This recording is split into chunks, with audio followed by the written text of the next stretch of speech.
Hello everyone, welcome back to Calibrate Physics.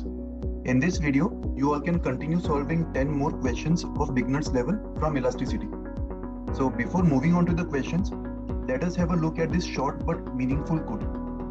Often later becomes never. Do it now. See, many times we tend to postpone things, and while postponing them, those things never happen at all. For example, if you decide that you want to solve some questions, you should do it at that very instant. Don't postpone it for next day or next week, because chances are high that it will never happen at all, right? So with this thought, you all can start solving the questions now.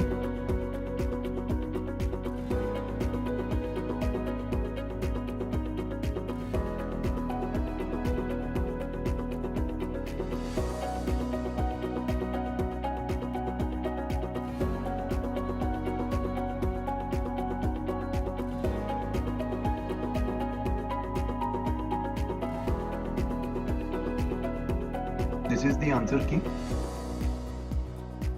Okay, so let us have a look at the solutions now. Question number 1. A wire of length 1 meter and radius 1 mm is subjected to a load, and because of that load the extension is given to be x. In the second case, the wire is melted and then drawn into a wire of square cross section of side 2 mm. So we want to find the extension in the second case. तो देखो, इस case में हमें extension का formula क्या पता है, वो अपन अप्लाई कर सकते हैं. इस केस में पूरे वायर के अंदर टेंशन फोर्स तो सेम ही होगा. So extension can be written as tension force F into L upon AY. दोनों ही केसेस में वायर सेम है, तो यंग्स मॉड्यूलस सेम होगा, मटेरियल सेम है, और सेम लोड अप्लाई कर रहे हैं, तो इंटरनल टेंशन फोर्स भी सेम होगा. That means extension is proportional to L upon A. First case में लेंथ कितना दिया हुआ है? फर्स्ट केस में लेंथ 1 mm है, सॉरी फर्स्ट केस में लेंथ 1 मीटर है और रेडियस 1 mm है. That means circular cross section दिया हुआ है, तो फर्स्ट केस में एरिया पाई इंटू 1 mm का square, that means pi mm square होगा. सेकेंड केस में लेंथ पता नहीं, बट सेकेंड केस में स्क्वायर क्रॉस सेक्शन दिया हुआ है of side 2 mm. That means area in the second case, area of cross section will be 2 mm का square, which is 4 mm square. And volume of the material will be same in both the cases, क्योंकि same wire को melt करके दूसरे shape में draw किया जा रहा है. सो वॉल्यूम को इक्वेट करने पर L1A1 इक्वल्स टू L2A2 ये मिल जाएगा. L1 is 1 metre. अच्छा देखो, यहाँ पे एक्चुअली वैल्यूज डालने की जरूरत नहीं है, यहाँ पे अपन डायरेक्टली L1 अपॉन L2 का रेशियो देख सकते हैं, A2 अपॉन A1 होगा. Now apply the formula for extension. We know that extension is proportional to L by A. तो फिर extension का जो रेशियो होगा, extension in the second case upon extension in the first case. Extension proportional to length है, तो ये L2 upon L1 inversely proportional to area, तो यहाँ पे A1 upon A2 आ जाएगा. हमें दोनों एरियाज पता है, A1 भी पता है और A2 भी पता है, बट लेंथ खाली एक ही पता है. तो लेंथ का ये जो रेशियो है, इसको अपन एरियाज के रेशियो में कन्वर्ट कर सकते हैं with the help of this equation. We know that L1 upon L2 is A2 upon A1. So L2 upon L1 will become A1 upon A2, और ऑलरेडी एक A1 अपॉन A2 यहाँ पे present है. So overall this will become A1 square upon A2 square, right? And A1 square upon A2 square ये कितना होगा? What is the ratio of A1 upon A2? Pi by 4, और उसका भी square मतलब pi square by 16. And we know that delta L1 first case का जो extension है डेल्टा L1 वो x दिया हुआ है, तो यहाँ से डेल्टा L2 की value pi square by 16 times x इसके इक्वल आ जाएगी. Okay, second question. When the tension in the wire is 4 units, its length is L1, and when the tension in the wire is 5 units, its length becomes L2. सो इस information से हमें natural length find करना है. तो assume कर लो कि natural length L है, तो फर्स्ट केस में उसका लेंथ अगर L1 हो गया तो एक्सटेंशन L1 माइनस L होगा. दैट मीन्स जब टेंशन 4 यूनिट्स था उस केस में एक्सटेंशन L1 माइनस L हो गया, और जब टेंशन 5 यूनिट्स हुआ तो एक्सटेंशन L2 माइनस L हो जाएगा. हमें पता है टेंशन और एक्सटेंशन ये दोनों प्रोपोर्शनल होते हैं, तो इनके रेशियोज सेम होंगे. We can apply T1 upon T2 4 upon 5 is equals to L1 minus L upon L2 minus L. इस इक्वेशन को सॉल्व करके L फाइंड कर सकते हैं. 4L2 minus 4L equals to 5L1 minus 5L. So इसको simplify करो. 5L को LHS में लेके आ जाओ. माइनस 4L ऑलरेडी है, तो LHS में खाली L बचेगा, equals to 5L1 minus 4L2. Okay. Question number 3. Maximum stress that can be applied to a wire which supports on elevator is sigma. तो बेसिकली एक एलिवेटर के अंदर एक वायर है और ये wire maximum stress sigma bear कर सकता है. ये इसका ब्रेकिंग स्ट्रेस होगा. Mass of the elevator is m and it moves upwards with an acceleration of g/2. अच्छा देखो यहाँ पे एलिवेटर का मास दिया हुआ है, मतलब एक्चुअली वायर एलिवेटर के अंदर नहीं है. The wire is supporting the elevator. अपन पहले गलत इंटरप्रेट कर रहे थे. Maximum stress that can be applied to a wire which supports an elevator. This should be an elevator. तो ये वायर इस तरीके से एलिवेटर को सपोर्ट कर रहा है. एलिवेटर का मास m दिया हुआ है and it is moved upwards with an acceleration of g/2. And इस इंफॉर्मेशन से हमें फाइंड करना है what is the minimum diameter of the wire. Wire का वेट अपन नेग्लेक्ट कर सकते हैं. ओके. तो इस वायर के अंदर कितना टेंशन फोर्स डेवलप हो रहा होगा ये अपन निकाल सकते हैं. अगर टेंशन फोर्स में T मान लो, सो राइट द फोर्स इक्वेशन. इस एलिवेटर का FVD क्या होगा? नीचे mg लग रहा है और ऊपर T लग रहा है. That means T minus mg equals to mass into acceleration mg/2. तो टेंशन फोर्स की वैल्यू 3 mg/2 आ जाएगी, right. So corresponding stress will be tension 3 mg/2 upon cross sectional area which is pi d²/4. और हमें diameter की minimum value चाहिए. सो जब diameter minimum होगा उस समय स्ट्रेस मैक्सिमम हो जाएगा और स्ट्रेस की मैक्सिमम वैल्यू सिग्मा गिवन है. तो इक्वेशन को रीअरेंज कर दो. d² will be 3 mg/2 pi into sigma into 4. तो ये 2 और 4 कैंसिल होके 2 बन जाएगा. So d² is coming out to be 6 mg by sigma. So final answer for diameter is under root of 6 mg by sigma. Sorry, यहाँ पे एक pi का टर्म भी आएगा. under root of 6 mg by pi sigma होना चाहिए. ये final answer होगा, right? Question number 4. A solid has a volume of V0 when external pressure is P0. तो देखो नॉर्मल सिचुएशन में P0 प्रेशर पे उसका वॉल्यूम V0 दिया हुआ है. Bulk modulus is B. Now excess pressure is applied. The pressure is increase to P. Now the pressure is increase to P. तो देखो यहाँ पे P जो है वो टोटल प्रेशर होगा. दैट मींस एक्सेस प्रेशर तो P minus P0 होगा. Delta P excess pressure is P minus P0. और हमसे पूछा है what is the decrease in the volume. तो डायरेक्टली फॉर्मूला से आ जाएगा. अगर डिक्रीज इन वॉल्यूम में डेल्टा V मान लो तो volume stress is excess pressure P minus P0. Volume strain is delta V upon original volume and ये stress upon strain. इसको अपन balls modulus लिख सकते हैं. हमारा टारगेट है डेल्टा V निकालना. इस इक्वेशन में से V0 को ऊपर ले जाओ. सो डेल्टा V की value P minus P0 into V0 upon B ये आ जाएगी. यहाँ पे डेल्टा V को अपन डिक्रीमेंट ऑफ वॉल्यूम ही मान रहे, तो अलग से माइनस साइन लगाने की जरूरत नहीं. अगर चेंज इन वॉल्यूम होता तो माइनस आ जाता, राइट. नेक्स्ट क्वेश्चन देखो अभी. Question number 5. A solid has a volume of V0 when external pressure is P0. The Bull's modulus is B. Now pressure is increased to P. देखो initial condition same है, but यहाँ पे क्या पूछ रहे हैं? what is the additional energy per unit volume in the material.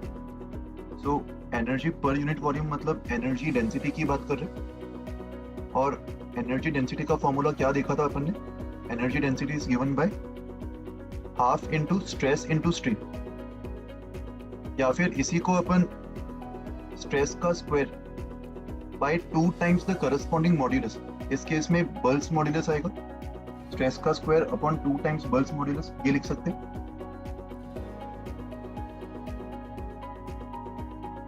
यहाँ पे हमें additional energy per unit volume पूछा है, दैट मीन्स हमें एडिशनल एनर्जी डेंसिटी निकालना होगा।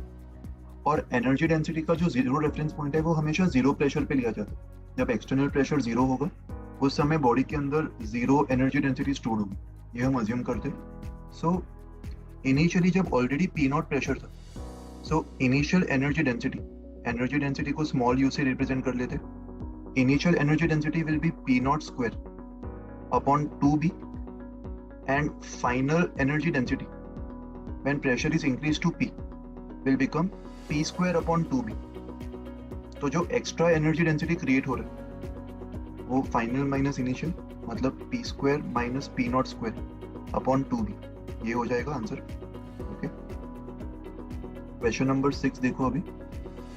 The elastic potential energy per unit volume of water at a depth of 1 kilometre is 3x into 10 to the power 3 joules per meter cube. Given compressibility of the water is 5 into 10 to the power minus 10. That means Bull's modulus जो होगा वो 1 upon compressibility 1 upon 5 into 10 to the power 10. And density of water तो हमें पता ही है 1000 kgs per meter cube. Find the value of x. So यहाँ पे 1 kilometre depth में जो प्रेशर होगा वो कितना होगा, सिर्फ पानी की वजह से रो इंटू जी 10 इंटू 1000, तो ये pressure 10 to the power 7 newtons per metre square आ रहा है। 1 किलोमीटर मतलब जो डेप्थ होगा वो 1000 मीटर्स होगा, राइट। और अपना जो एटमॉस्फेरिक प्रेशर है वो जनरली 10 टू द पावर 5 के नजदीक होता है, तो यहाँ पे अपन इनिशियल एटमॉस्फेरिक प्रेशर को नेग्लेक्ट कर सकते हैं। We can assume that यही प्रेशर लग रहा होगा। So वॉल्यूमेट्रिक स्ट्रेस की वैल्यू क्या होगी, ये extra pressure 10 to the power 7 newtons per metre square. और elastic potential energy per unit volume, इसका फॉर्मूला हमने देखा था sigma square upon 2 times bulk's modulus. So this will become 10 to the power 7 का whole square upon 2 times bulk's modulus, मतलब 1/5 into 10 to the power 10, तो 5 ऊपर चला जाएगा, 5 upon 2 is 2.5, 10 to the power 7 का whole square 10 to the power 14 and 10 to the power 14 upon 10, this will be 10 to the power 4, right। इसको अपन 25 into 10 to the power 3 भी लिख सकते हैं। और क्वेश्चन में जो फॉर्मेट है वो 3x into 10 to the power 3 है, राइट। तो अप्रोक्सीमेटली x की वैल्यू 8 के नियर बाय होगी। अगर अपन g की वैल्यू 9.8 लेते तो ये 24 के और नजदीक होता, तो x 8 के क्लोज होता। Okay, question number 7। 2 rods of different materials having coefficients of linear expansions as alpha 1 and alpha 2 and Young's modulus y1 and y2 respectively are fixed between 2 rigid massive walls. The rods are heated such that they undergo the same increase in temperature without bending. Alpha 1 alpha 2 का ratio दिया हुआ है 2:3. Then the thermal stress developed in the 2 rods will be equal if y1 upon y2 is equals to, हमें y1 और y2 का ratio चाहिए, right. सो यहाँ पे रॉड्स को एक्सपांड होने नहीं दे रहे, उनको रिजिड वॉल्स के बीच में फिक्स किया हुआ है। बट अगर रॉड्स खुद से एक्सपांड करते तो उनका expansion alpha L delta T होता, और जब हम इसको एक्सपांड होने से प्रिवेंट कर रहे तो एक तरीके से वो इतने लेंथ से कॉम्प्रेस हो गए, तो उनके अंदर जो स्ट्रेन डेवलप हुआ होगा वो compression delta L upon original length. Actual में ओरिजिनल लेंथ भी एल प्लस डेल्टा एल ये होना चाहिए था, but delta L is negligible, तो अपन ओरिजिनल लेंथ को अप्रोक्सीमेटली एल ही मान सकते हैं। तो स्ट्रेन कितना आ रहा है, अल्फा डेल्टा टी, ये रॉड के अंदर स्ट्रेन डेवलप हुआ होगा। Thermal stress developed in the 2 rods will be equal, हमें पता है stress upon strain Young's modulus होता है, दैट मींस स्ट्रेस की value Young's modulus into strain होगी, और अगर थर्मल स्ट्रेस दोनों केस में सेम है, that means y1 epsilon 1 is equals to y2 epsilon 2, Young's modulus और स्ट्रेन का प्रोडक्ट सेम होना चाहिए, और हमें y1 अपॉन y2 चाहिए, तो y1 अपॉन y2 को हम लोग strain in 2 upon strain in 1 लिख सकते, और स्ट्रेन जो है वो खुद अल्फा के प्रोपोर्शनल है, तो ये अल्फा 2 अपॉन अल्फा 1 हो जाएगा। अल्फा 1 अपॉन अल्फा 2 2/3 दिया है, तो अल्फा 2 अपॉन अल्फा 1 जो है वो 3/2 होगा। Okay, so this is the required answer. Question number 8, a steel rod of length 1 meter is heated from 25 degrees to 75 degrees keeping its length constant। Length को अगर constant रख रहे, मतलब एक तरीके से हम उसको एक्सपांड होने से रोक रहे, अगर वो फ्रीली एक्सपांड करता तो उसका लेंथ इतने अमाउंट से बढ़ जाता, L naught alpha delta T. L naught is 1, alpha दिया हुआ है 12 into 10 to the power -6 and delta T is 50, but उसके लेंथ को अगर कांस्टेंट रख रहे तो हमने उसको एक तरीके से इतने लेंथ से कंप्रेस कर दिया, so strain will be this delta L upon original length. Original length L plus delta L होता है, but delta L is very small, तो इसको अप्रोक्सीमेटली एल नॉट ही ले सकते। सो क्या आंसर आ जाएगा, 12 into 10 to the power -6, 12 into 50 is 600, so 600 into 10 to the power -6, which is 6 into 10 to the power -4।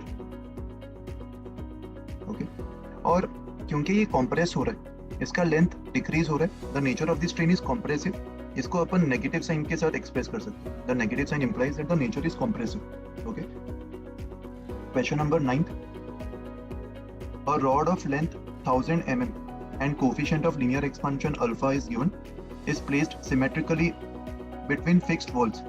walls के बीच का separation 1001 mm दिया हुआ। The Young's modulus of the rod is also given 10 to the power 11।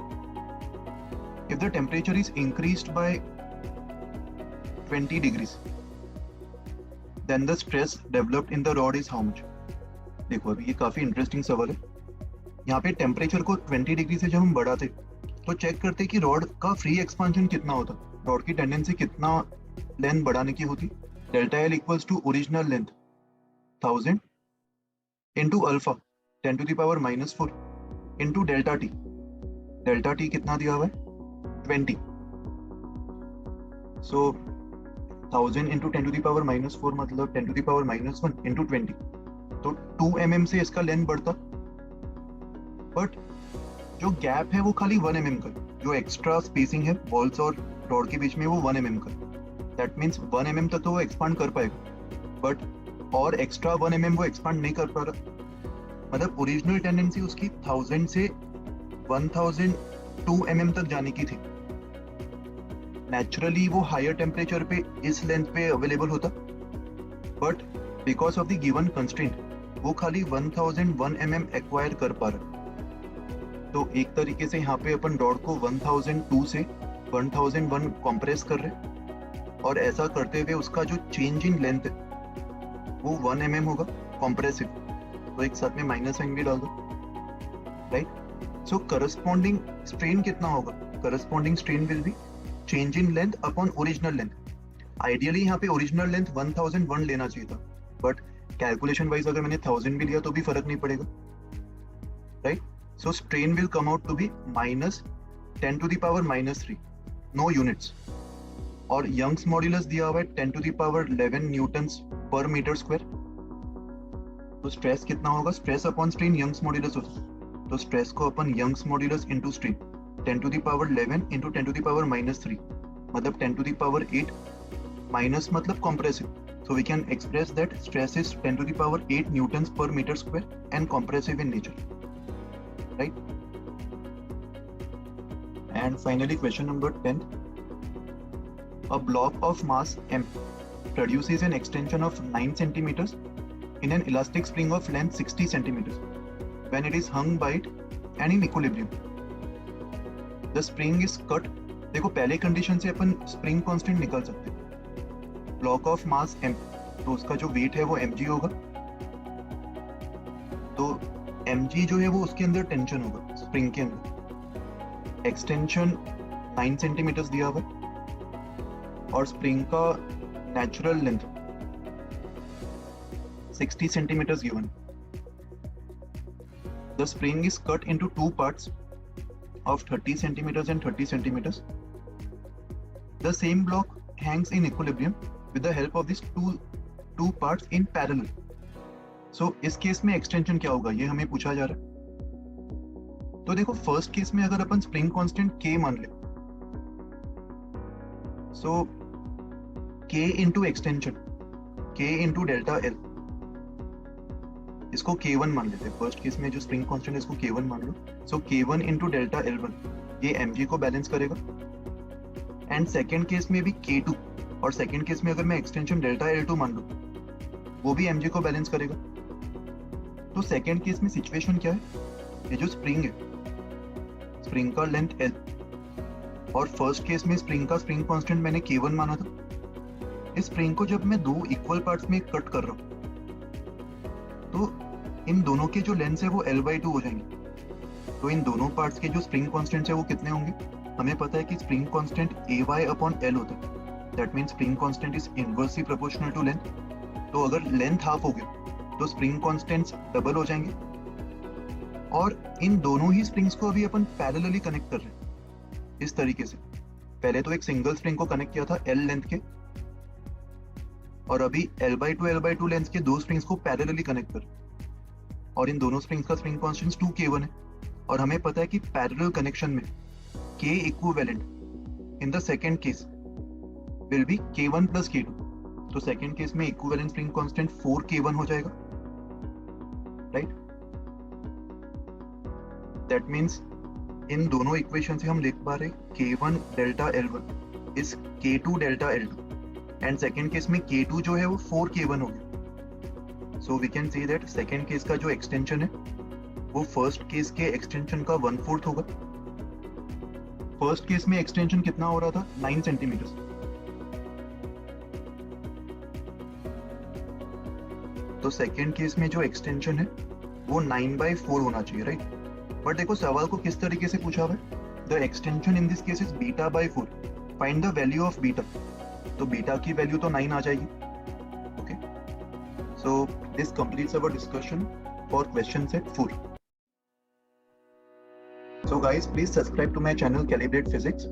In future, I will be coming up with higher difficulty level question sets as well. Okay, so click on the bell icon also to get those notifications. So thank you again all for watching this video. Wish you all best of luck.